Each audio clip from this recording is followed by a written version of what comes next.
Hi friends, నేను మీ రేవతి. నేను మీకు వీడియోస్ నచ్చినట్టయితే లైక్ చేయండి, షేర్ చేయండి, అలాగే సబ్స్క్రైబ్ కూడా చేసుకోండి. నేనైతే ఈరోజు పిసినారితనం అనే టాపిక్ పైన వీడియోస్ చేద్దామని డిసైడ్ అయ్యాను.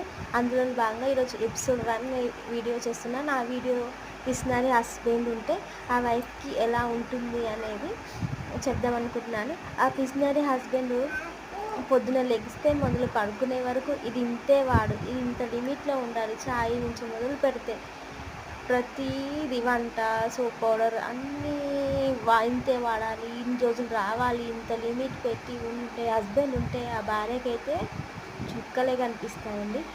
ఇందులో మీరు నాతో ఎంతమంది ఏకీభవిస్తారో కామెంట్ చేయండి. నేను ఇంకా కంటిన్యూ చేస్తాను ఈ వీడియోని. అలాగే మీకు నచ్చినట్టయితే నా వీడియోని లైక్ చేయండి, అలాగే సబ్స్క్రైబ్ కూడా చేసుకోండి ప్లీజ్.